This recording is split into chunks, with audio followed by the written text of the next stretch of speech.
We have got an opportunity to make special machines for a company called Car Mobiles Limited. Once we started showing the exhibition, other auto component companies started coming to us. We realized that if you want to learn anything, buy the best book on the subject, study the fundamentals, and apply it in your context.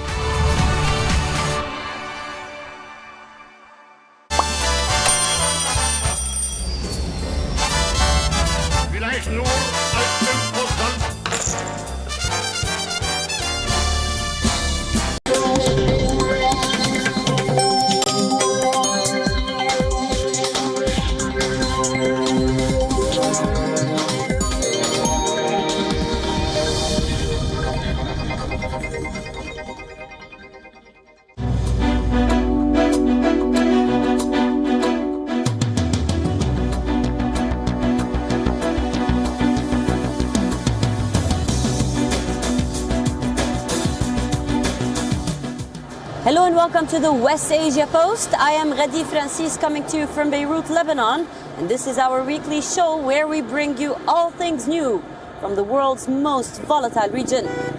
4 months and the war is still ongoing in Gaza. This week we will discuss the long overdue truce deal, the future of UNRWA, and with it, millions of Palestinian refugees hanging in balance. And also, the damage and the destruction of the infrastructure of the educational system in Gaza, Palestine. This and much more will be discussed. But first, the headlines. United States has warned Israel that sending troops into Rafah city would result in a disaster. Over 1 million Palestinians have taken refuge in the southern city and has been otherwise marked as a safe zone by UN. Jordan's King Abdullah II is slated to visit Washington next week to meet with U.S. President Joe Biden. The White House revealed that the meeting will focus on regional efforts to push for a ceasefire agreement and halt Israel's war in Gaza. In an official statement, Saudi Arabia has once again emphasized that the kingdom will not have any ties with Israel without an independent Palestinian state. Saudi issued the statement to U.S. after White House said they received positive feedback that Israel and Saudi are willing to continue normalization talks. Months and months of truce talks have once again hit a dead end. Israel has rejected Hamas's long-term hostage deal proposal, and with it, any hopes for a ceasefire in Gaza. But what was Hamas's proposal though? And is there any end in sight for the plight of the Palestinians in Gaza? Our next report tells you. The world is discussing Gaza. Every leader, every country has an opinion. High-stakes meetings are being held almost every day. From the US President Joe Biden to the Chinese President Xi Jinping. They are all talking about a Gaza solution. But is any of this diplomatic hyperactivity helping the besieged Strip's 2 million people? The simple answer is no. People in Gaza continue to live through the horrors. As leaders debate peace proposals that get rejected by Hamas or Israel.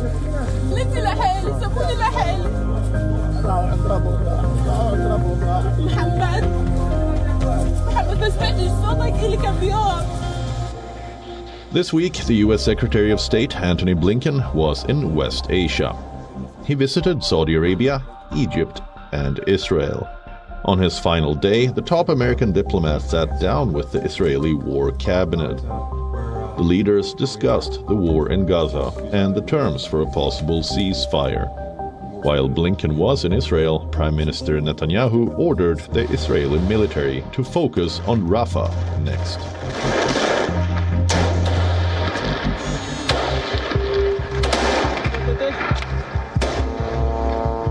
Our heroic fighters are now fighting in Khan Yunis, the main stronghold of Hamas. We instructed the IDF to prepare to operate also in Rafah and 2 of the refugee camps in the center, the last remaining strongholds of Hamas.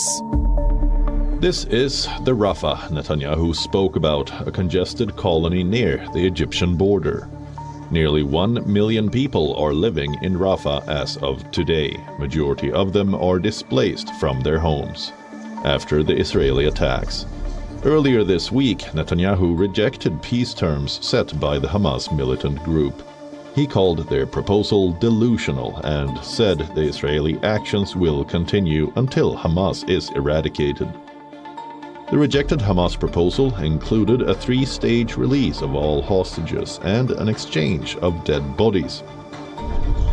It also envisaged flow of aid to Gaza, withdrawal of the Israeli forces and reconstruction of the besieged strip. The Hamas plan was in response to a peace deal worked by intel chiefs in Paris 2 weeks ago. With Netanyahu throwing out the proposal, negotiators are back to the drawing board, as Israel refuses to accept peace plans and continues to push further into Gaza. Misery and despair is the only sight visible in Gaza. Helpless and homeless, many people are now living in chicken sheds to save themselves from the cold and Israeli missiles. We are living in a place meant for animals, where animals live. We have gone down to a level which is less than that of animals. In places like these, where animals are, there would be people taking care of them and feeding them. But unfortunately, we have gone down to a level where no one cares about us. We are down to the level of animals' lives. The United Nations is now scheduling a review of Israel's treatment of children in Gaza. It says the rights of children living under Israel's effective control have been gravely violated to a level rarely seen in recent history. The UN Secretary-General Antonio Guterres once again raised alarm about the fate of Gazans. And I'm especially alarmed by reports that the Israeli military intends to focus next on Rafah, where hundreds of thousands of Palestinians have been squeezed in a desperate search for safety. Such an action would exponentially increase what is already a humanitarian nightmare with untold regional consequences.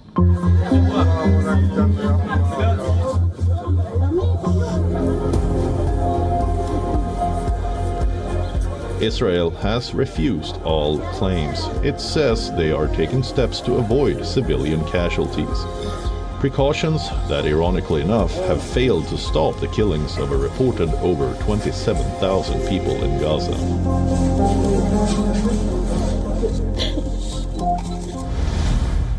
After accusing UNRWA of having links to Hamas, Netanyahu has vowed to remove the organization critical to the survival of millions of Palestinian refugees. Now, this is not the first time that Israel has sought an end to the global humanitarian agency. We tell you more in this report.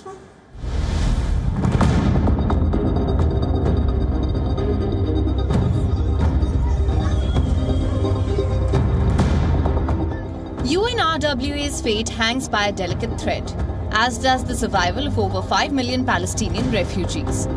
Israel's accusations that the humanitarian agency has links to Hamas has pushed a dozen countries to suspend funding worth millions of dollars. 2 weeks later, the agency has raised an alarm over its future. UNRWA only has finances to carry out operations till the end of February. It is a very serious and dramatic development, actually, to suspend the financial resources of the agency. We are talking now about 15 countries that decided to suspend financial support to the agency. What UNRWA has, maybe financially, it will be enough till the end of this month, and after that, this decision have a very destructive impact on our operation, on millions of Palestinian refugees in the 5 fields of operation, not only in Gaza. The Palestinian Aid Organization is the only lifeline for millions of refugees, not just in Gaza, but UNRWA is a backbone to the displaced in Syria, West Bank, East Jerusalem, Jordan, and Lebanon as well. I would get $50 for every member of the family. So now, if there is no UNRWA, I can't do any of this. In Gaza alone, the UNRWA employs over 13,000 people, of which Israel has alleged that 130 of them have links to Hamas, and over 12 people were involved in the October 7th attack last year. But so far, Israel's claims have not been backed by any evidence. Several reports reveal that a dossier by Israeli intelligence does not list out any proof against the UNRWA. The allegations remain murky and unsupported. But here's where the matter gets interesting. Netanyahu's push to disband UNRWA is not new. For years now, the Israeli leader has been trying to shut down the agency's operations in Gaza. On the 11th of June 2017, Netanyahu called for the UN agency to be dismantled. He claimed that the UNRWA supported anti-Israeli sentiments and drawing out the refugee problem. After the Hamas assault last year, Netanyahu yet again found a reason to shut down the organization's operations. And I think it's time that the international community and the UN itself understand that UNRWA's mission has to end. UNRWA is self-perpetuating. It is self-perpetuating also in its desire to keep alive the Palestinian refugee issue. And we need to get other UN agencies and other aid agencies replacing UNRWA if we're going to solve the problem of Gaza as we intend to do. But what does Netanyahu mean by perpetuating a refugee problem? UNRWA allows Palestinian refugee men to transfer their refugee status from one generation to another. And this key provision gives Palestinians the right to fight for their eventual return to Gaza. The clause ensures that the generations do not lose all hope to return to their ancestral homeland after the death of the original 1948 refugees, who were forcibly displaced in the Nakba. In 1948, Israel was not the only thing that was born. Its creation resulted in thousands of Palestinians becoming refugees in their own home, and their only survival ever since has been the UNRWA, which was established by the UN General Assembly in 1949. Today, over 5 million Palestinians are registered as refugees with the agency, all of whom someday wish to return home. But if Netanyahu gets his way, there's a looming threat over UNRWA's future, and more so this time around. The leader has ordered Israeli forces to find an alternative to the agency, one that can facilitate life-saving supplies to the Palestinians. However, an agency run by Israel can only mean more administrative control over not just Gaza, but Palestinian refugees in other countries as well. Amid the stories of war, we must also remember that Gaza, a besieged strip, has one of the highest percentages of education in whole West Asia. People really care about their education there. But in the middle of the mass destruction, Israeli forces have destroyed all schools and universities in Gaza.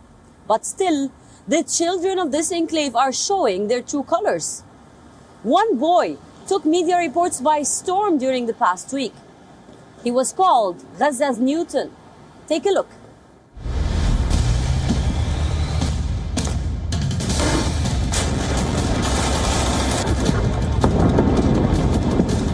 The Gaza War, a conflict that will scar generations to come. For the children of Gaza, it is spelling not just the destruction of homes and families, but the very right to a future.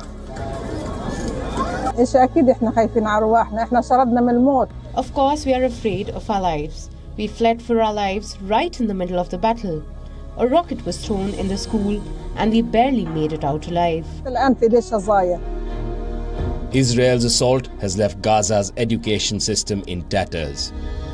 Missiles constantly rain down on schools, universities, libraries and bookstores. The few still standing are turned into shelter homes for the displaced. Children in Gaza have almost no access to learning. The future of over 600,000 students, including 90,000 university students, is at risk. All university campuses are now permanently damaged. UNICEF says there is absolutely no form of education or schooling. According to the Palestinian Ministry of Education, 90% of Palestinian Authority schools are under attack. About 29% of school buildings are out of service. 12 higher education institutions are damaged or destroyed. I hope that a normal life will return. I miss my school very much. They deprived us of our schooling for 4 months. I miss my teachers, my friends, and our daily times at school. According to the Palestinian Central Bureau of Statistics, Palestinians had one of the highest literacy rates in the world in 2018. Graduate students perform better in fields like mathematics, engineering, and business. But there are fears that many will never return to the classroom now. As of January 16, over 4,300 students have been killed and 7,800 are injured.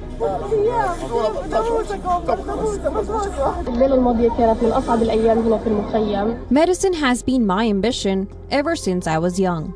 As a child, I always used to see myself as a doctor because of the situation we live in Gaza. And now, amid this tragedy and genocide we are witnessing, I am more determined to fulfill my dream and become a doctor. But not all hope is lost. Amid the stories of destruction and displacement, there are many who still dare to dream of a better future. Meet Hussam Al-Atar. Fondly called as Gaza's Newton, Al-Atar is a 15-year-old who has created his own source of electricity to light up the tent where he and his family are displaced.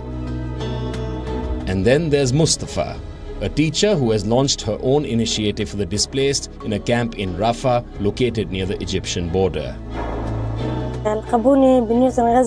I'm very happy that people in this camp call me Gaza's Newton, because I wish I can achieve my dream and become a scientist like Newton. The Geneva Convention on the Protection of Civilian Persons says children should be able to attend school even at the time of war. One can only hope that the coming days are better and that Gaza does not turn into a graveyard of dreams. And now to arts. This is a story about a Palestinian artist away from his family and his destroyed home. He's taking solace in painting his heart out. Take a look.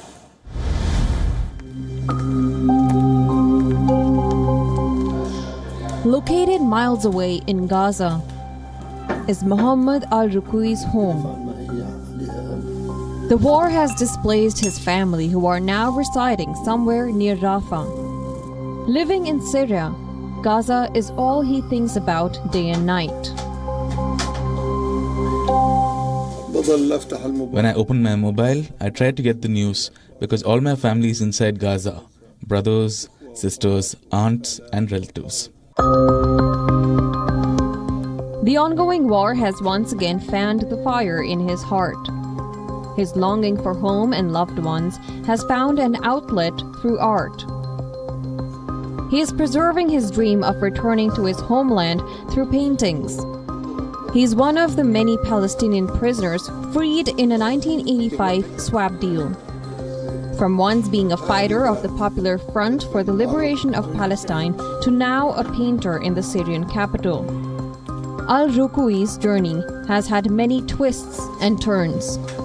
After spending 13 years in Israeli prison, he found refuge in the world of art.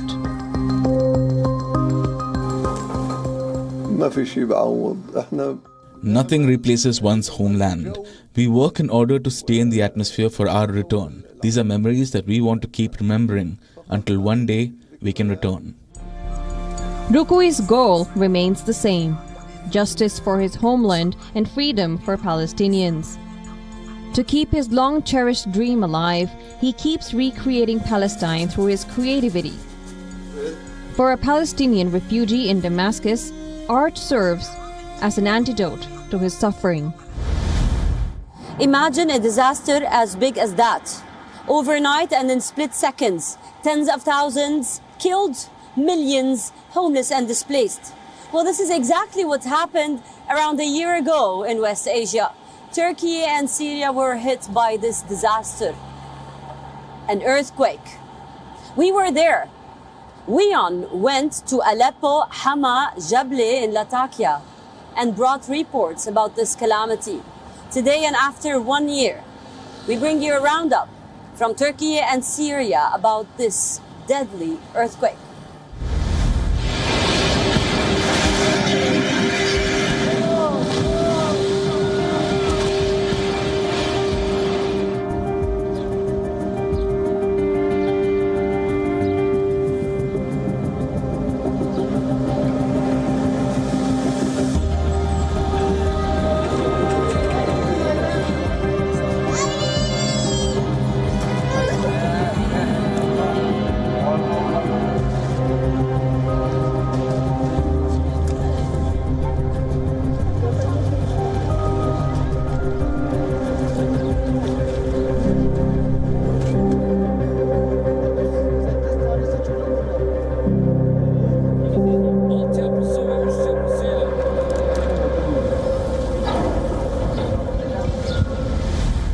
More than 25 heads of state and governmental leaders will be gathering in Dubai to attend the World's Governmental Summit 2024. Now, the platform will see India, Turkey, and Qatar showcasing their best governmental practices to more than 4,000 delegates from all around the world. We tell you more.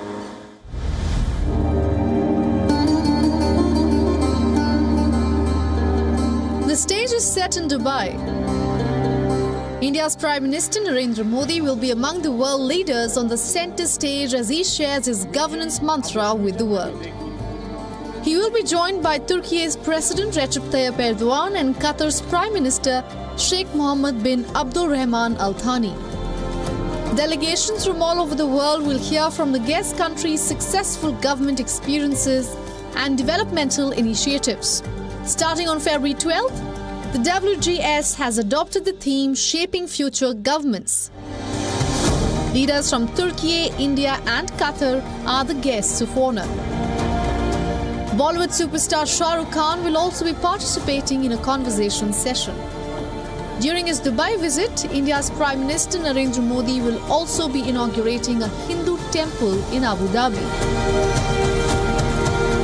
The temple stands at a height of 108 feet, 262 feet in length and 180 feet in width. Spread over 27 acres off the Dubai-Abu Dhabi Sheikh Zayed Highway, the temple will be the first traditional Hindu stone temple in West Asia.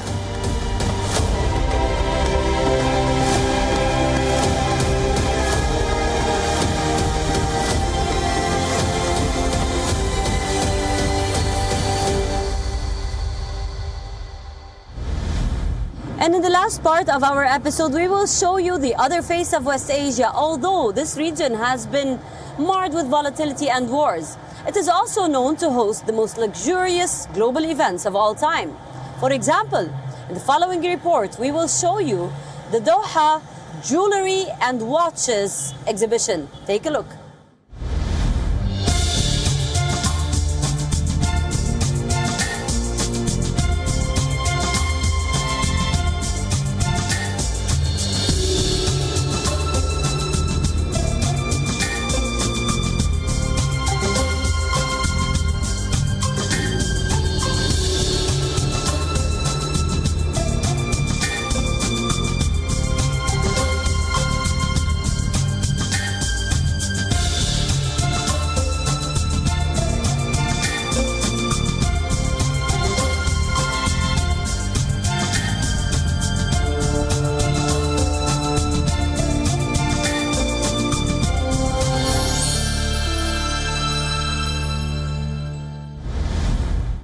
That's all we have for you on this episode of the West Asia Post. I will see you next week with a brand new lineup, always bringing you the most recent updates